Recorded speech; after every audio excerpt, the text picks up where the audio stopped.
Alors bonjour à toutes et à tous, bienvenue sur dailyfx.fr, bienvenue à l'émission Wall Street Insider. Vincent Gann, heureux de vous retrouver puisqu'hier vous étiez en compagnie donc de Karen Pellewal pour un point de marché Ishimoku d'ailleurs que vous pouvez retrouver sur notre chaîne YouTube DailyFX France. Vous êtes déjà plus d'une centaine à l'avoir vu après émission, n'hésitez pas puisqu'il y a une section Ishimoku sur notre chaîne YouTube DailyFX France. Bienvenue donc, vous avez pu prendre connaissance de l'avertissement légal, accordez-moi 5 minutes pour une brève introduction fondamentale et puis nous passerons en vue l'ensemble des actifs financiers. Alors tout d'abord, en ce qui concerne l'audition de Janet Yellen devant la commission bancaire du Sénat aux États-Unis, aujourd'hui devant la Chambre des représentants, ce que l'on doit retenir c'est que finalement elle mentionne une inflation qui est déclinante sur le court terme, ce n'est pas une surprise, elle a rappelé que le marché du travail américain tendait vers le plein emploi, mais a aussi évoqué le taux de participation qui est faible. Elle a évoqué aussi des salaires qui peinaient finalement à prendre une phase ascendante bien marquée, et en clair, le marché ne se projette pas dans un scénario de hausse de taux avant le mois de juin, mais probablement à la rentrée, probablement ou peut-être, voire éventuellement au dernier trimestre de l'année 2015, et voire pour certains en 2016. En tout cas, l'incertitude est toujours là. Nous vous avons rappelé ce matin l'agenda quotidien pour la paire euro-dollar, les ventes de logements neufs aux États-Unis, l'audition de cette même Janet Yellen, mais cette fois-ci devant la Chambre des représentants à 16h aux États-Unis, donc c'est dans 40 minutes, et enfin à 17h30, Mario Draghi, président de la Banque Centrale Européenne, en débat devant le Parlement européen. Ce que vous devez tenir de la zone euro et de l'euro, c'est qu'hier le président de l'Eurogroupe, alors monsieur Djibel Blohem, bon je ne sais pas exactement comment on prononce cela, mais en tout cas le président de l'Eurogroupe a déclaré que le plan de réforme présenté par le gouvernement grec était suffisamment sérieux pour que les négociations sur le programme soient achevées, donc dans l'espace des 4 mois qui restent, puisque je vous rappelle que cela a été prolongé de 4 mois. D'ailleurs Mario Draghi s'est exprimé et a déclaré que l'accord était un bon point de départ. Reste que voilà, il y a encore du pain sur la planche. Du côté des marchés financiers, globalement la réaction était positive. Sur l'euro, c'est pas transcendantal. Sur les marchés actions, ça reste bien orienté. Mais avez-vous jeté un œil au marché de la dette souveraine, avec notamment une détente générale des rendements obligataires? Il me semble que le rendement grec est repassé sous 8,5%, moins 55 points de base. Détente du côté de l'OAT, détente du côté du Bund en Allemagne, détente du côté des taux au Portugal, en Espagne et en Italie. D'ailleurs, je vais revenir tout à l'heure sur l'analyse technique du contrat de taux allemand Bund, sur lequel nous avons insisté sur l'importance d'un niveau de support à 158, qui pourrait prochainement réaliser donc de nouveaux sommets historiques. En ce qui concerne Wall Street, puisque vous êtes ici en plein cœur d'une émission Wall Street Insider, en tout cas elle porte ce nom, nouveau record historique hier pour l'indice Dow Jones des valeurs industrielles, le Nasdaq fait des nouveaux sommets annuels et des nouveaux sommets de 13 ou 14 ans, depuis environ 2 semaines. Le S&P 500 fait des nouveaux sommets historiques depuis vendredi dernier. Hier, le Dow Jones a fait des nouveaux sommets historiques. Et après les avoir comptés, il s'avère que le Nasdaq Composite et le Nasdaq 100 ont aligné 10 séances consécutives de hausse, du jamais vu depuis le mois de juillet 2009. Alors, il y avait en Chine les célébrations de la nouvelle année. C'est désormais terminé. D'ailleurs, nous avons pris connaissance ce matin d'un PMI solide en provenance de Chine au sein du secteur de l'activité manufacturière, ce qui d'ailleurs soutient le dollar australien. Je vais revenir d'ailleurs assez largement sur justement ces paires en dollars australiens. Et voilà donc pour l'introduction fondamentale, elle est terminée. Maintenant on regarde les actifs financiers et je vais étudier ces actifs finalement dans l'ordre des différentes sessions. Je commence par le Nikkei, donc le Nikkei 225. Nikkei 225, tout va bien aussi dans le meilleur des mondes, avec un signal d'achat, donc je vous rappelle, qui avait été donné ici le 10 février. Nouveau signal d'achat qui a été donné le 18 février à la cassure des sommets de 2014. Nouveau signal d'achat à la cassure des 18 300 points qui sont le sommet de l'année 2007. Je visais 18 744 points et je pense que là nous pourrons avoir un pullback sur support pour envisager derrière davantage de nouveaux plus hauts. Donc on approche quand même d'objectifs à un moment ou à un autre. Tous ces indices ils vont faire une séance à moins 1 ou moins 2. Ah, ça va arriver, c'est obligatoire. Ça va finir par arriver, une séance de conso, mais pour le moment c'est boule. Et je pense que eh bien, le Nikkei peut aller chercher ses 18 744 points avant éventuellement d'effectuer un pullback sur 18 300. 18 300, en ce qui me concerne, ce sera achat fort. Enfin, vue de marché fermement haussière, car comme vous avez pu lire l'avertissement légal, ici il n'y a aucun conseil d'investissement et c'est une présentation réalisée à titre purement indicatif. Alors je vous ai expliqué donc que le Nasdaq avait montré la voie, le Nasdaq Composite, le Nasdaq 100, le S&P 500 s'est aligné, le Russell 2000 s'est aligné, et finalement le Dow Jones des valeurs industrielles lui aussi réalise de nouveaux sommets historiques. Les troupes suivent donc les généraux. Les troupes, c'est quoi? C'est les indices larges, le Russell 2000 notamment. Et voilà, l'indice Dow Jones, des 30 plus importantes capitalisations boursières aux États-Unis, il confirme. Il y a donc un alignement total des indices boursiers dans le sens de la tendance haussière, ça me plaît. Et voilà, désormais, l'indice Dow Jones présente un support ici à 18 090 points, 18 099 points. Il s'agit tout simplement donc des précédents sommets. Alors, moi, je suis clairement en faveur, et vous l'avez compris, et mon collègue Adrien aussi, depuis notamment le début de l'année, mais finalement depuis le milieu du mois de décembre en réalité, fermement haussier sur les marchés actions. Reste qu'à un moment ou un autre peuvent intervenir des séances de conso qui ne sont finalement que du bruit sur le marché, qui sont inadaptées à des stratégies de vente, à moins que vous réalisiez de l'intraday. Mais en ce qui concerne l'horizon de temps que je privilégie, le swing, je pense qu'il est préférable justement d'attendre ces séances de conso pour se positionner dans le sens de la tendance sur support. Je surveillerai notamment sur l'indice Dow Jones cette ligne de tendance, ici, étant donné journalière, et puis donc ce nouveau support que je vais davantage ajuster sur ce point-là, 18 060 points, voilà. Et je pense que ces 18 060 points sont un bon niveau de support si pullback il devait y avoir pour envisager la poursuite de la progression du Dow Jones de cet indice donc US. Alors, en ce qui concerne les graphiques en données journalières, je pourrais vous en montrer un certain nombre, mais je vais m'arrêter là. Je vais simplement vous montrer le Bund et puis comme d'habitude je vais vous présenter mon tour d'horizon des graphiques intraday sur l'horizon de temps 4 heures. Mais laissez-moi avant tout vous rappeler que la première conséquence de cet accord entre la Grèce et l'Eurogroupe, c'est la poursuite du resserrement des spreads de taux d'intérêt au sein des pays de la zone euro, en ce qui concerne donc le rendement des obligations d'État, une détente générale qui est relative et qui fait suite à l'avancée de l'accord avec l'Eurogroupe, et notamment donc qui se traduit par un repositionnement dans le sens de la tendance sur les obligations d'État des pays d'ICOR, notamment l'Allemagne. Alors, vous retrouvez ici un graphique en données journalières, moi qui m'intéresse, sur le Bund. Ce graphique, je vous l'ai publié la semaine dernière en vous montrant que lorsque vous êtes dans un marché haussier et lorsque vous utilisez l'indicateur de tendance, l'indicateur de momentum RSI, dans une tendance haussière, cet indicateur de momentum généralement évolue entre la neutralité et la zone de surachat. Dans des tendances qui sont extrêmement haussières, la zone de surachat n'est pas 70 mais c'est 80. Quant à la neutralité, c'est 50. Alors, voilà. Moi, je trouve ça tout à fait sain de voir ce type de construction ici sur le contrat de taux allemand Bund, avec donc un RSI qui, je pense, là, reprend le chemin des 70. Donc, plus que jamais, c'est clairement une des tendances sur lesquelles, je pense, on comprend pourquoi le marché se positionne du point de vue des fondamentaux. Et je vous rappelle qu'à partir du mois de mars prochain, la Banque Centrale Européenne va acheter directement ce contrat. C'est un actif financier qui va rentrer directement dans le bilan de la Banque Centrale Européenne. Et finalement, c'est plutôt quelque chose, c'est presque un soutien évident. Alors, la Banque Centrale Européenne ne va pas racheter chaque mois 40 milliards d'euros de Bund. D'ailleurs, ce n'est pas elle qui va assurer l'essentiel de ces 40 milliards. Elle ne prend en charge que 8 milliards sur les 40. Les 32 autres milliards vont rentrer dans le bilan des banques centrales nationales. Et c'est la Bundesbank qui sera en charge de l'achat de 80% du Bund qui va rentrer donc dans ce programme d'achat de dette souveraine. Donc maintenant, retour sur les graphiques en données 4 heures.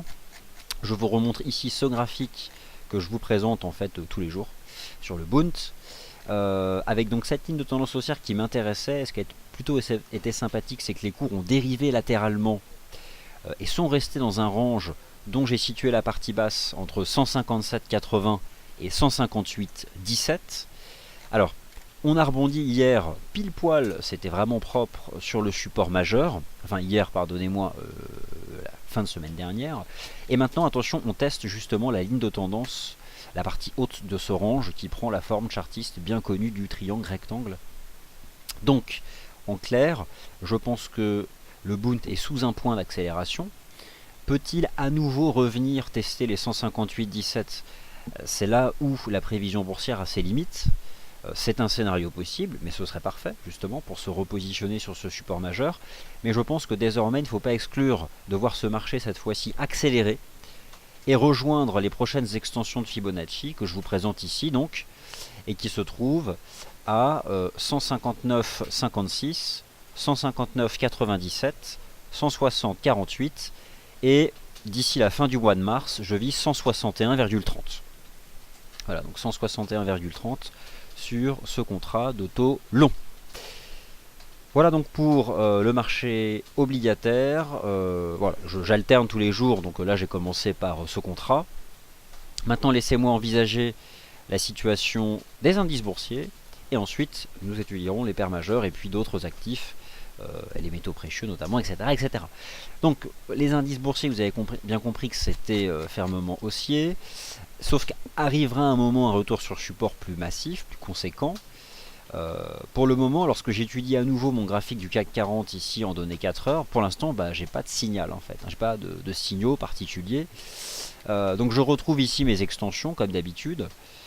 Je vous rappelle comment je fais, sur tous les indices européens je projette la jambe de hausse qui a eu lieu entre le 15 janvier et le 26 au point bas du 28, ce qui m'a jusqu'à présent donné des bons niveaux horizontaux, 4686 qui était le point bas du 17 février, 4770 qui était le point bas du 19 février, 4839 qui était le point bas du début de semaine, et voilà, maintenant on est sous les 4900 points, mais on casse pas de support. Bon, voilà. Moi je vais me garder d'anticiper, sous prétexte que ça prend 15% en 6 semaines, d'anticiper la cassure d'un support. Ça peut arriver, mais ça ne peut ne pas arriver. Pas cette semaine. J'en ai pas la moindre idée. Que me disent les indicateurs de momentum, dans l'absolu, pas grand. Peut-être un début de contradiction, et encore, généralement, le marché continue de les épurer à plat. En tout cas, voilà, moi je surveille ce niveau-là maintenant, je dirais les 4870. Tant que ça tient, tant qu'on tient cette ligne de tendance, le marché peut poursuivre son avancée. Par contre, si ce niveau devait céder, à ce moment-là, on peut, à un moment ou à un autre, ne pas exclure un pullback plus profond. Car en effet, lorsque vous prenez des graphiques d'horizon de temps supérieur, notamment données hebdomadaires, bon, à un moment ou à un autre, il y a quand même un écart à certains indicateurs de tendance, et notamment l'écart à la moyenne mobile à 30 semaines, qui commence à être assez important. Donc tôt ou tard, ce marché peut faire un pullback sur 4600 points. Alors ce sera idéal là, pour se placer, quoi. Même pas certain qu'on retourne à 4600. Enfin, pour le moment, ça reste propre et ici bien dossier. Lorsque j'étudie le DAX, lui c'est juste incroyable, c'est hyper propre. Lui aujourd'hui, ça fait des nouveaux sommets. Donc c'est juste over méga bullish, hein, si vous me permettez cette expression. Là aussi, les ratios d'extension de Fibonacci fonctionnent bien. Je reporte la jambe de hausse qui va du 15 janvier au 26 janvier au point bas du 28. Je fais ça sur tous les indices européens, ce qui m'a donné des niveaux horizontaux d'une bonne fiabilité. 10 850, 11 000, 11 038, et regardez le 11 189, je ne l'ai pas inventé. Il était présent hier, c'est un graphique auquel je ne touche pas depuis 2 semaines. C'est un travail, j'ai rien à faire. Je l'ouvre, il est là, et ça monte, on franchit, ça monte, ça monte, ça monte, ça monte. Alors à un moment ça va baisser, sauf que le problème c'est que vouloir shorter ce marché tous les jours, eh bien c'est une succession de stops. À un moment ça baissera, et être à l'achat sera une stratégie qui pourra se faire stopper sur le court terme. Sauf que là personne n'a la réponse. Donc ce qui compte c'est finalement d'être toujours dans le sens de la tendance, jusqu'à ce qu'un signal technique vous indique que sur l'horizon de temps qui vous intéresse, cette tendance change.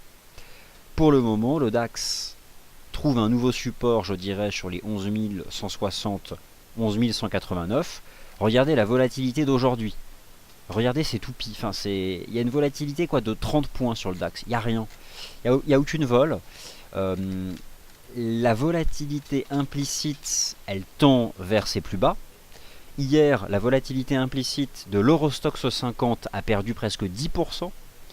Je vous ai proposé sur notre site un article qui évoque la volatilité implicite du S&P 500 qui, elle aussi, décroît.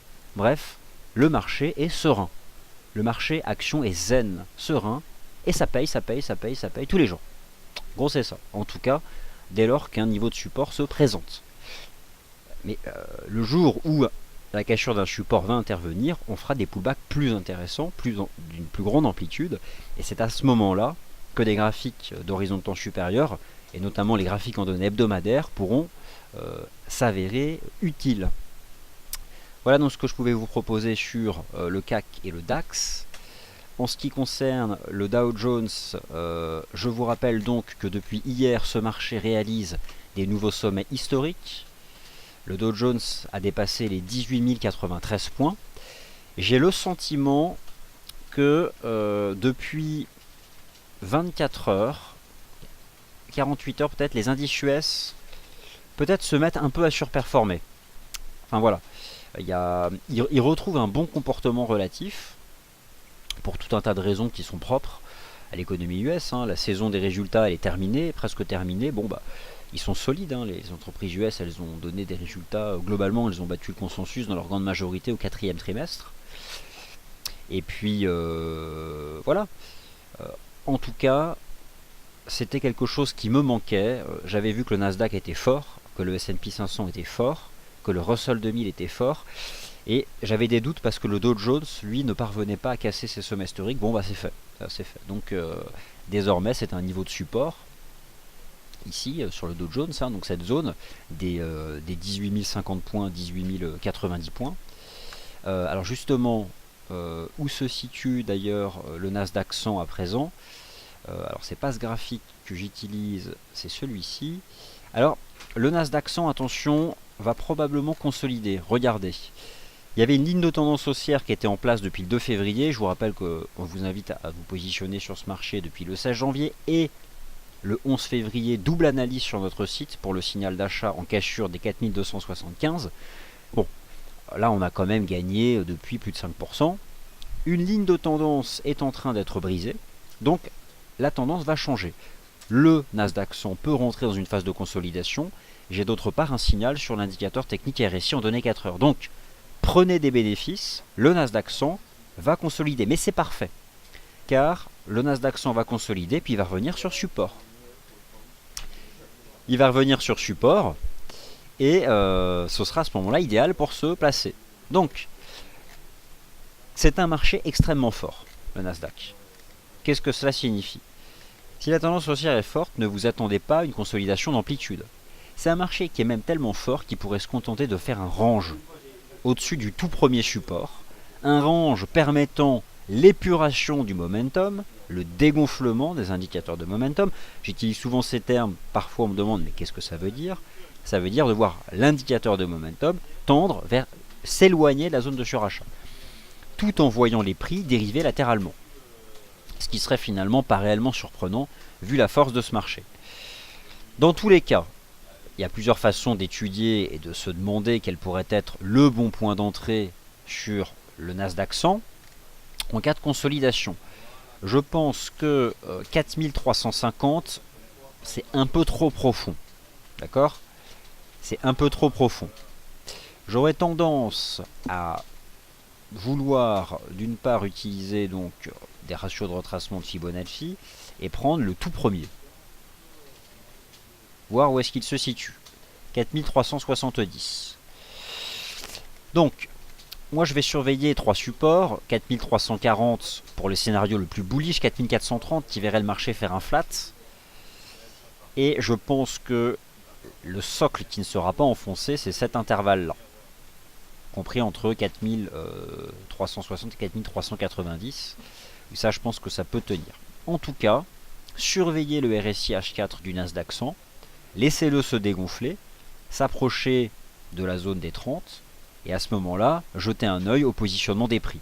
Soit ils seront sur ce support-là, soit sur celui-ci. À ce moment-là, je pense que ce sera opportun de chercher à se placer. Et il y a peut-être une autre ligne de tendance qui serait plus proche de l'action actuelle des prix, voilà, qu'on peut utiliser. Alors pourquoi j'utilise cette ligne de tendance? Parce que je la trace depuis que le Nasdaq 100 a brisé à la hausse ici ses sommets de 2014. Donc voilà une ligne de tendance qui peut être, pardonnez-moi, utilisée pour chercher quelque chose d'intéressant en termes sur le Nasdaq 100. Voilà donc pour les marchés actions US, je vous en ai proposé un tour d'horizon. Les marchés actions européens, je pense en avoir étudié un certain nombre. Je vais quand même jeter un œil à nouveau au MIB qui m'intéresse. Et lui, je vous invite à surveiller un niveau, qui est ce niveau-là, les 21 478, pour se placer dans le sens de la tendance. Là aussi, je pense on va finir par faire des pullbacks sur les marchés actions, même en Europe. Donc, je ne serais pas aussi surpris finalement de revoir le MIB faire un pullback sur 21 475. Avec cette ligne de tendance, 21 475, ça me paraît tout à fait intéressant. Alors, cela va se traduire comment sur le CAC, je ne sais pas. Par contre, sur le DAX, s'il y avait un niveau moi qui m'intéresserait, ce serait de revenir tester les 11 000, quoi. De revenir tester les 11 000, 11 038. Et ça, je pense que c'est un niveau de prix sur lequel des acheteurs peuvent se manifester. Alors voilà donc pour ces marchés actions. D'ailleurs, je ne serais pas surpris que si on voyait le Bund accélérer à la hausse, on ait peut-être à ce moment-là des prises de bénéfices, certes contenues, mais des prises de bénéfices sur les marchés actions en Europe. Bon, je pense que c'est plutôt vraiment celui-ci qui pourrait accélérer. L'idée, c'est que quand on va sortir par le haut de cette phase de range, voilà, on peut remettre ce type d'impulsion. C'est pour ça que je vise finalement l'ensemble de ces extensions. Et maintenant, quid du FX? Eh bien, j'ai voulu terminer par le marché des changes car malheureusement, à 20 minutes de l'audition de Janet Yellen devant le Chambre des représentants aux US, il y a aussi des stats immobilières aux États-Unis. Eh bien, je suis embêté car le dollar index teste son support majeur depuis ce matin. Il est dessus, mais je ne sais pas si ça va faire un point bas ou si ça va casser. Aucune idée. J'ai envie de dire qu'il faut que le signal soit donné. Alors lorsqu'on étudie un peu certaines paires en dollars, c'est pas évident. On va en faire un tour d'horizon, puis je vais pas oublier le dollar australien, puisque je vous rappelle que le dollar australien bénéficie des bons chiffres de l'activité manufacturière qui ont été publiés en Chine. Mais voilà, donc le dollar US, voici le fameux range en question. Finalement qui existe depuis le 22 janvier d'ailleurs.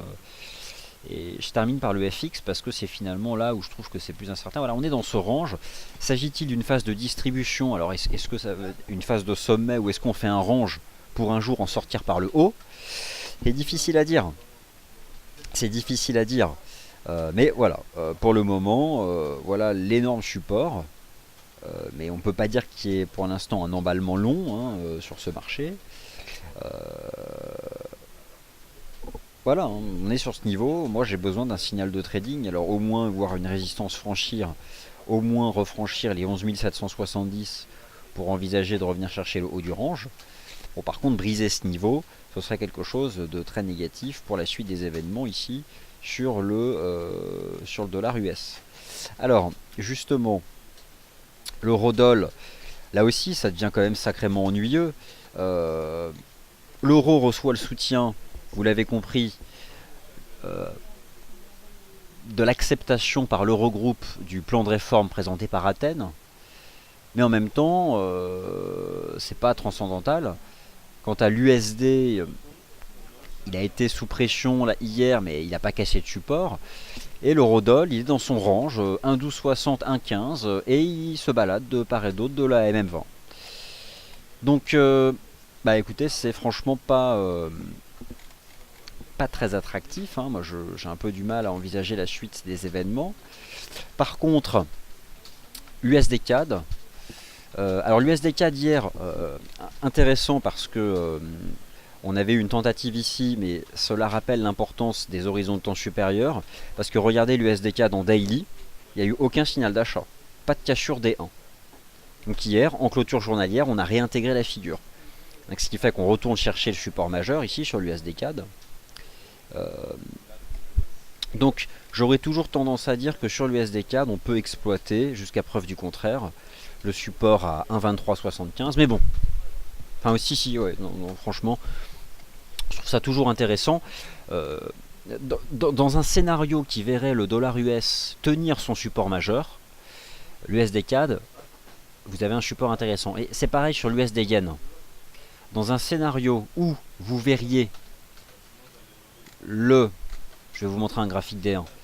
Dans un scénario où le dollar US tenait son support, alors peut-être qu'il va le casser aujourd'hui avec la Fed, où à 16 heures nous avons des chiffres dans l'immobilier neuf aux US.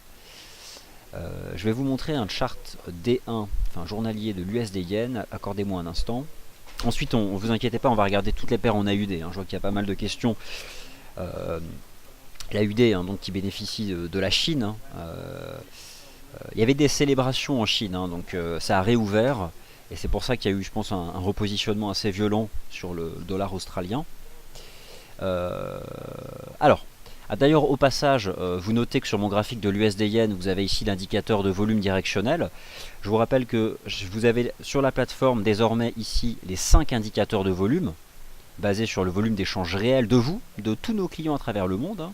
Le volume directionnel réel, le Market Mover Index, l'OBV, le volume réel, le nombre de transactions en temps réel.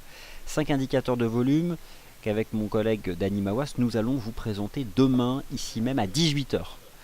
Donc, voilà, petit aparté. Demain, soyez présents à 18 h. Explication intégrale de nos 5 indicateurs de volume. De la théorie, comment ça marche. C'est des volumes réels. Ici, ce sont des chiffres de volume réel de la valeur monétaire. C'est vous en faites partie. Vous êtes dans ces chiffres. Tout comme tous nos clients dans le monde. Je vous rappelle qu'FXM a le volume d'échange réel sur le FX numéro 1 parmi tous les brokers FX du monde. Donc, voilà pourquoi ce volume est significatif. J'aurai l'occasion d'en reparler demain. Donc, vous l'avez compris, je m'intéresse dans l'éventualité où le dollar tiendrait son support à l'USD CAD et l'USD Yen. Là aussi, il y a un support qui semble tenir, c'est ce niveau ici des 118,20. Tant que le support tient, je vais plutôt faire confiance au fait que la dynamique pourrait reprendre. L'euro-dollar, je l'ai évoqué oui et non, puisque je pense que c'est une paire de devises qui a perdu un peu d'intérêt quand même ces derniers temps. L'USD CAD, l'USD Yen, les supports sont intéressants. Attention au Bund qui sera capable prochainement de réaliser des nouveaux sommets historiques. Donc ça c'est intéressant. Et que penser de la UD-USD, du GBP-USD et du NZD-USD? C'est une excellente question. Dans un scénario, notez bien, dans un scénario qui voit le dollar américain tenir son support, intéressez-vous à l'USD CAD ou à l'USD Yen. Mais dans un scénario qui verrait le dollar US casser son support, quelle est d'après vous la paire la plus intéressante? Alors, voilà, vous avez donné la réponse, en effet, elle est sous vos yeux, c'est le GBP-USD. Je pense que cette paire de devises doit être privilégiée si le dollar casse son support, plus que l'euro-dollar d'ailleurs, je pense. Enfin, en tout cas, pour l'instant, c'est le cas, quoi. Alors, on a atteint ce matin un objectif que vous voyez surtout sur un graphique en données journalières. Les 1,5540, c'est une résistance en données journalières. On ne la voit pas forcément ici sur ce graphique en données 4 heures. Mais on a quand même ce matin tenté de donner un signal en franchissant les 1,5480. Donc, le GBP USD depuis le 23 janvier, il est quand même haussier. Ce matin, on a eu des éléments de politique monétaire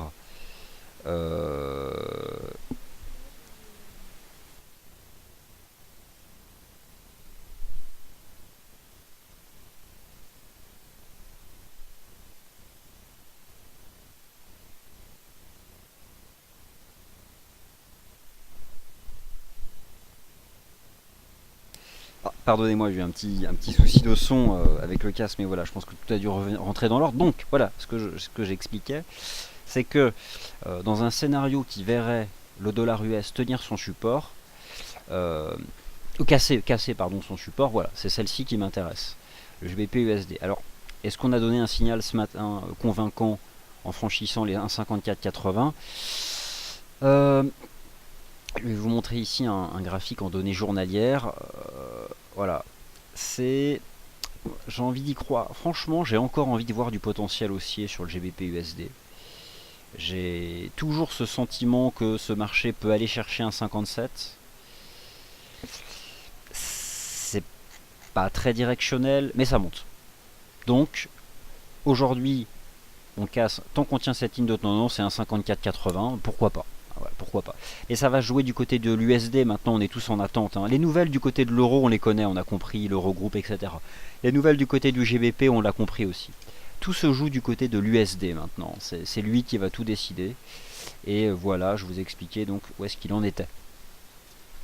Alors, la UD-USD donne un signal d'achat. C'est un fait, il sort par le haut d'une phase de range au sein duquel il évoluait depuis début du mois de février. Il y a eu hier une fausse cassure baissière intraday, donc c'est d'autant plus fort. Le dollar australien bénéficie des chiffres satisfaisants de l'activité manufacturière en Chine. Il faut cependant rester méfiant car je vous rappelle que la Banque centrale d'Australie a engagé une nouvelle politique monétaire en janvier. Il ne faut pas donc s'emballer. Mais j'aurais tendance à penser que désormais les 0,7850 sont un niveau de support et que au fond, en l'état, on pourrait revenir chercher 0,80. Mais bon, je suis probablement que la partie AUD a fait déjà son travail. Pour envisager un AUD-USD rejoindre 0,80, il faudrait vraiment que l'USD soit sous pression. Donc là aussi, ça va être vraiment à l'USD de faire son travail. Puisque je pense que l'AUD a déjà fait le sien durant la session, le début de la session européenne et la fin de la session asiatique. Mais bon voilà, là il faut vraiment que les 0,7850 restent support pour envisager davantage. Alors, maintenant, justement pour enchaîner sur l'AUD, puisque l'AUD est quand même solide, mais le GBP l'est aussi. Écoutez, en ce qui me concerne, je pense toujours que le GBP AUD est sur support. Tant que ça tient, ça tient. Voilà, donc 1,96, support. Donc un support, il faut surtout le voir du côté, déjà, quelle est la tendance du GBP AUD. Je pense que vous la connaissez comme moi. D'autre part, lorsque vous pratiquez votre money management, car cette partie-là vous appartient complètement, un support est utilisé pour justement positionner un stop de protection en dessous. Donc voilà, quelques éléments de réponse. En tout cas, GBP AUD est sur support, jusqu'à preuve du contraire, tant qu'il se maintient au-dessus, cela peut tenir. Si ça casse, ça casse. Le GBP NZD, alors, hier, justement, il n'a pas franchi cette ligne de tendance baissière, mais je pense que ce n'est que partie remise. On peut toujours envisager que ce ne soit que partie remise, et je conserverai plutôt une anticipation haussière tant qu'on se maintient au-dessus des 2,0350, qui sont un niveau de support important. Voilà, la ligne de tendance que le marché a testé hier, il reflue. Mais bon, voilà, je pense que on a toujours une possibilité d'en envisager à terme son franchissement. Lorsque vous étudiez le RSI en données 4 heures du GBP NZD, vous avez un support dynamique ici qui est pas mal aussi. Donc j'ai quand même le sentiment que le GBP NZD pourrait rapidement repartir à l'assaut des sommets d'hier. Et voilà, en tout cas, je conserve plutôt une vue marché positive au-dessus ici des 2,0352. Voilà, donc alors il y a des éléments qui vont tomber, il est 15h50. On voit que là, il y a un début d'attrait, hein, le dollar US tient son support. Alors, vous l'avez compris, hein, tant que le dollar US tient son support, les paires de devises à privilégier sont l'USD CAD et l'USD Yen, puisque ce sont ces deux paires de devises qui bénéficient de la proximité d'un niveau de support. Les 1,2375 sur l'USD CAD et les 118,25 sur l'USD Yen. Les métaux précieux. Et puis peut-être après d'autres paires de devises. Là aussi, ça va jouer du côté de l'USD. Vous avez un article sur notre site qui évoque la possibilité, il va falloir vite confirmer, voilà, je vous montre le chart d'Adrian, ça c'est le chart qu'il a posté. Voilà, on serait sorti par le haut d'un wedge, d'un biseau descendant. En gros, c'est plutôt une figure bullish, surtout lorsque on a tenu une ligne de tendance haussière en place depuis plusieurs mois. Il faut vite confirmer. Et ce qui serait favorable à un scénario de reprise des métaux précieux, c'est un scénario de cassure de support sur l'USD. Donc là aussi, je pense que la partie XAU va pas tellement compter maintenant. Enfin, on verra. En tout cas, voilà, on a hier quelque chose qui est pas mal. Il faut vraiment, je pense, tenir maintenant les 1200 quoi. Enfin, ce serait, ouais, je pense qu'il faut pas repasser sous les 1200. Il faut vite retrouver un regain pour confirmer. Et donc c'est cette ligne de tendance là qu'on a tenue. On sera vite fixé. S'agit-il d'un wedge ou pas, le marché sera vite fixé. Le gaz naturel a finalement tenu sa ligne de tendance. Intéressant. C'est pas hyper dynamique non plus, mais il existe une ligne de tendance haussière en place ici depuis le 9 février.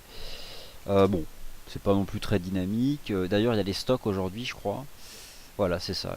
Donc à 16h30. Il y a les stocks de gaz naturel à 16h30. Donc c'est un actif. Depuis, je dirais, le début du mois de février, la publication chaque semaine des stocks a plutôt tendance à soutenir les prix du gaz naturel. Regardez, là c'était la semaine dernière avec les stocks. On a eu une cassure, on a eu le début d'un mouvement haussier. Regardez, c'était le 18, c'était là. Donc là, ça c'est la fois où les stocks ont été publiés. On a eu cette jambe de hausse. Et tout à l'heure, à 16h30, les stocks sont publiés. Donc, tant qu'on tient cette ligne de tendance, on pourrions envisager ce type de mouvement et peut-être revoir les 3,05 et puis justement aller chercher enfin ce niveau des 3,15 et des 3,20. Ça on verra. Le cuivre, ça commence à sentir meilleur. Je surveille toujours ce niveau des 2,63 et la capacité de voir le marché le casser à la hausse. Là, on est en train de faire une micro-compression. Ça ne veut plus baisser, mais ça casse pas non plus la résistance. Donc, je pense que sur le très court terme, les cours du cuivre, d'ailleurs, vous bénéficiez d'un nouveau contrat, d'un nouveau CFD, enfin d'une nouvelle échéance sur notre CFD. Voilà. Maintenant, vraiment sur le court terme, tant on est coincé entre 2,61 et 2,63, et il y a la possibilité d'envisager que les cours du cuivre finissent donc par en sortir par le haut. Voilà, ça c'est ce que je pense du copper. L'USD, bon, on a compris où est-ce qu'il était. L'or, on verra bien. L'argent, j'y vois pas très clair. Le pétrole, c'est devenu complètement autre. C'est un marché qui s'est stabilisé. Je surveille toujours la MM20 sur le Yucca Oil, le Brent, pour voir un peu ce que cela va donner. Et je pense qu'on est plutôt rentré dans des ranges sur ces marchés. On est plutôt rentré dans des ranges. Donc voilà. Alors j'espère que mon propos a été clair jusqu'à présent, que vous avez réussi peut-être à associer différents actifs en fonction du scénario possible sur l'USD. Soit il casse son support majeur, soit il le tient. Et à ce moment-là, s'il le tient, il y a des actifs à privilégier. S'il casse, il y a d'autres actifs à privilégier. J'ai presque envie de dire qu'il y a vraiment deux paniers d'actifs pour des stratégies directionnelles en fonction de ce que fera le dollar US par rapport à ce niveau des 11 746. Voilà, support majeur depuis la fin du mois de janvier. Et le Bund qui s'essaye à une cassure haussière là. Il s'essaye, hein, tant bien que mal. Je pense qu'une simple clôture H4 au-dessus des 159,50 et alors là c'est reparti direction 161.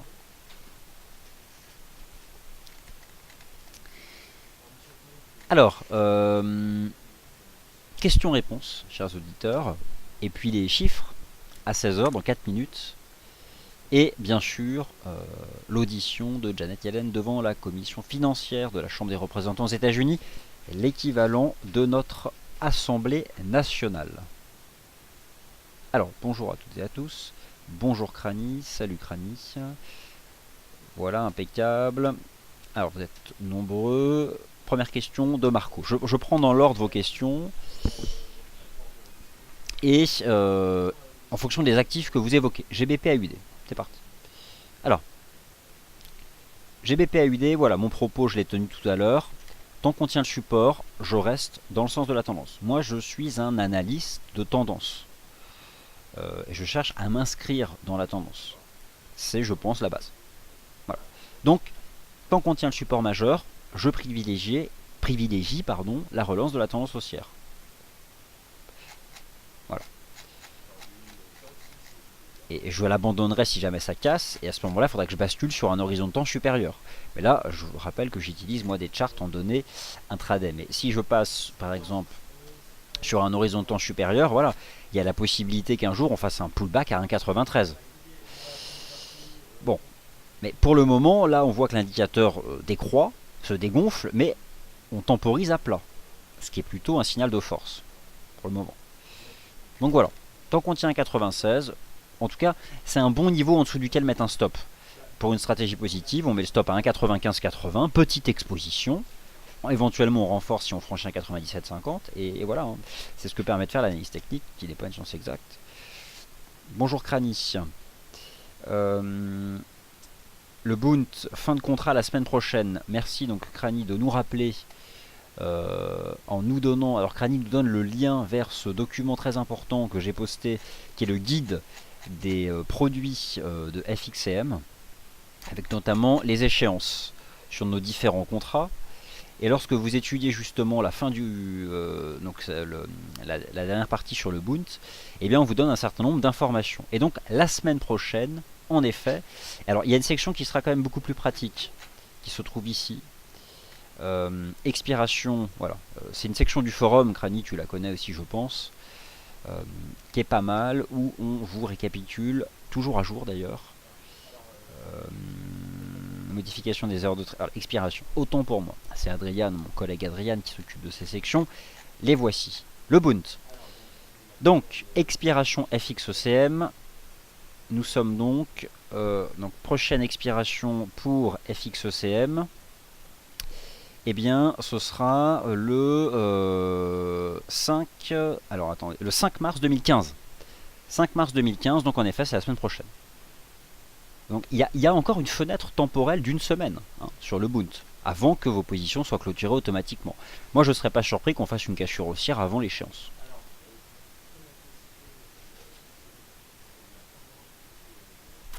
Ok, bonjour Vincent, bonjour Fabrice, pourrais-tu expliquer ce qu'est le Forward Guidance de la Fed?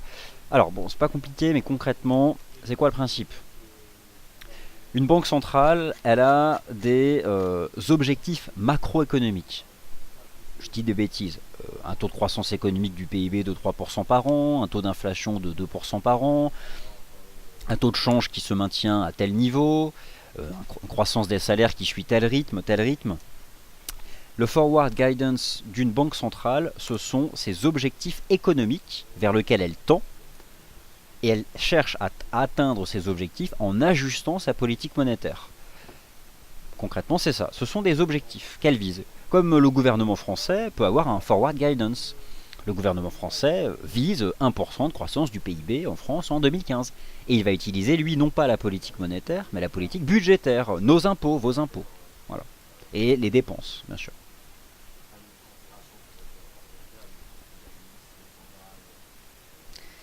Alors, commentaire de visiteur, Goldman Sachs va faire racheter par ses clients de dette pétrolière. Ah oui, en effet, donc j'ai vu cette information.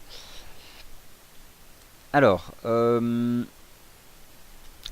bonjour Martine, bonjour Vincent, savez-vous qu'a dit l'intervenant de la Banque du Canada hier à 20 h? Je ne suis pas sûr d'avoir bien compris. Alors, je n'ai pas suivi cet événement-là, c'est difficile de tout suivre. Mais voilà, pour vous répondre en toute honnêteté, Martine, je n'ai pas encore eu le temps de me concentrer. J'ai eu vraiment un focus sur la Fed, sur l'Eurogroupe. Voilà. Mais j'essaierai d'aller prendre le temps de refaire le point sur ce dollar canadien.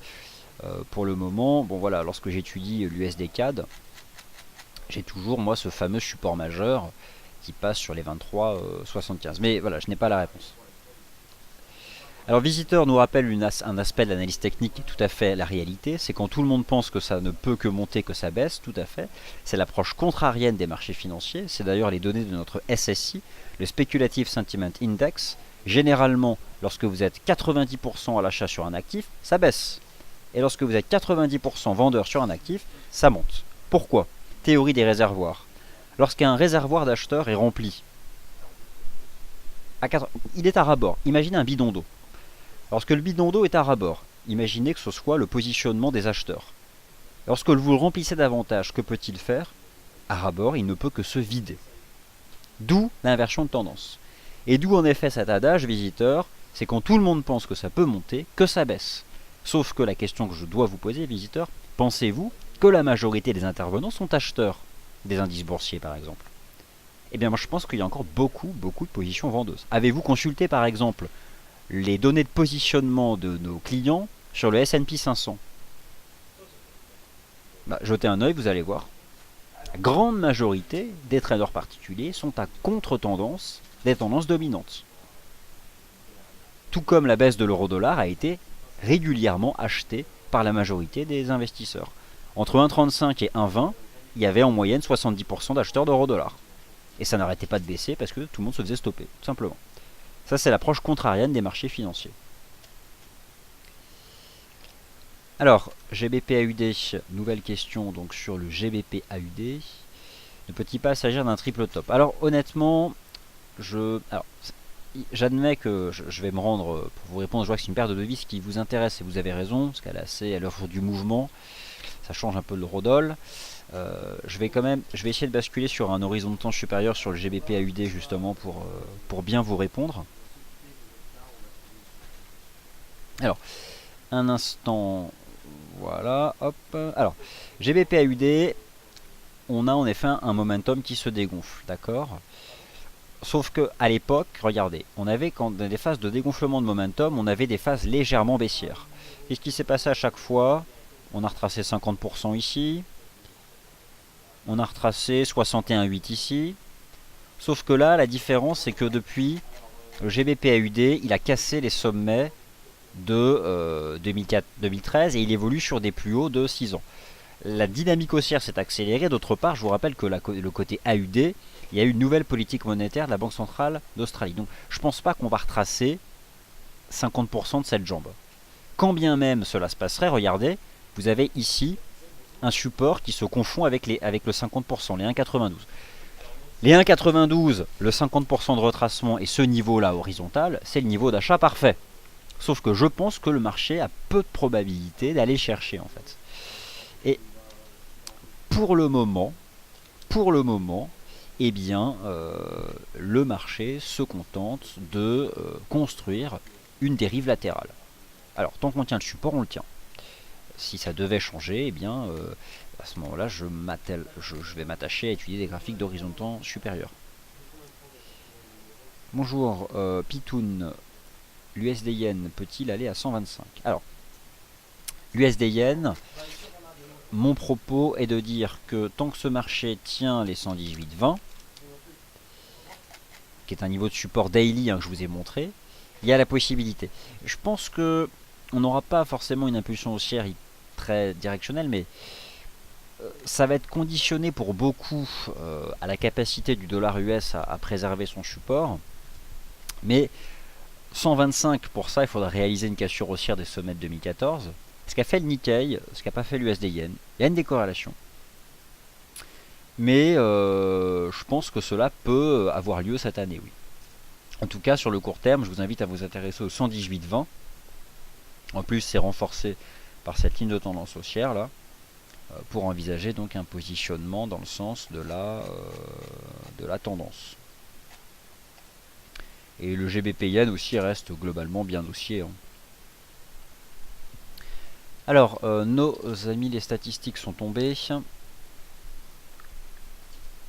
Voyons quelle est la réaction du côté du dollar américain. Bon, on voit en fait que ces statistiques immobilières, qui d'ailleurs sont sorties tout à fait correctes, le marché ne s'en préoccupe pas vraiment. Aujourd'hui, qu'est-ce qui va se passer? La Chambre des représentants va essayer de travailler au corps la Réserve fédérale des États-Unis pour en apprendre davantage qu'hier. Voilà. Le GBP-NZD, je vous en ai donc parlé tout à l'heure. Alors, les stocks de gaz naturel, les stocks de gaz naturel, autant pour moi, c'est demain. Tout à l'heure, ce sont les stocks de pétrole. Alors, excellente remarque, Luc. Ce sont les stocks de pétrole tout à l'heure. Voilà, autant pour moi. Stock de pétrole à 16h30. Stock de gaz naturel, c'est demain. Mais il n'empêche que, bon, pour l'instant, ça a l'air de vouloir redémarrer. Donc, autant pour moi. On va mettre le DAX. Pitoun, alors, vous nous postez un lien de 0 Edge. Voilà, donc, alors, vous avez ici Pitoun qui nous donne un lien vers un dernier article sur Zero Edge. Je pense que pour la plupart, vous connaissez Zero Edge. Et notamment Tyler Durden. Bref, c'est issu d'un film américain, mais en tout cas, c'est l'animateur principal de ce site, avec des informations souvent intéressantes. Oui, voilà, pardonnez-moi pour les stocks. Voilà, voici le lien pour les auditions. Lien pour audition. Voilà, donc ici vous avez tous les liens dans les messages de Pitoun que j'ai postés dans le forum pour suivre justement GBP/AUD sur MM20D1. Alors, excellente remarque. Je vais vous rappeler comment positionner une moyenne mobile journalière sur un graphique intraday. Donc vous sélectionnez la moyenne mobile. Ici, vous en indiquez la périodicité. Voilà, hop. Onglet data source. La période, c'est journalier, donc c'est D1. Et pas mal du tout, en effet. Voilà, il y a... Intéressant. Voilà, donc en effet, il va falloir vite se rebondir, en fait, hein, sous peine de menacer le support. Mais il faut admettre que voilà, le support des 1,96 reçoit, en effet, le soutien de la moyenne mobile à 20 jours. Voilà, merci pour cette remarque. Pas une chance exacte, en effet. Alors, bonjour par fil, à nouveau. La Fed peut-elle adopter un discours différent de celui d'hier, compte tenu des réactions des marchés? En fait, le discours, le communiqué, le texte, il est déjà connu. Par contre, ce qui est incertain, c'est la façon dont les questions vont être posées. Elles seront différentes, sachant que ce sera probablement pas les mêmes questions qu'hier. Donc, c'est étonnant d'ailleurs cet exercice de s'adresser comme ça aux deux chambres en se basant sur le même texte. Mais bon, en tout cas, le marché va essayer d'attraper des nouvelles choses. Alors bonjour Joseph et merci pour ce commentaire. Mes félicitations pour le webinaire d'hier. Vous nous suivez depuis les États-Unis et vous nous encouragez dans notre travail. Eh bien merci beaucoup Joseph. D'ailleurs Joseph, j'ai une question pour vous. Est-ce que vous ne suivez pas dailyfx.com, le site US, puisque dailyfx, on a aussi une équipe d'analystes à New York. Et je vous pose cette question, est-ce que vous avez l'habitude de les suivre, puisque finalement vous venez régulièrement dans nos points de marché, ce qui nous fait plaisir naturellement. Alors, commentaire de visiteur, un article de Challenge. Goldman Sachs envisage de racheter la dette d'entreprise pétrolière. Un fonds devrait être créé par la banque Goldman Sachs afin de racheter les dettes d'entreprises du secteur de l'énergie affectées par la chute du cours du pétrole. Le géant américain parie sur un rebond des prix. Et ben c'est un scénario fait par cette banque. Voilà, c'est pas étonnant. Lorsqu'on a le sentiment peut-être que les cours sont sur un plus bas, on peut envisager ce type de scénario. Voilà, c'est aussi le métier des banques d'affaires. Hein. C'est une banque d'affaires, elle fait son job, elle essaye d'être en avance, d'avoir un coup d'avance. Hein.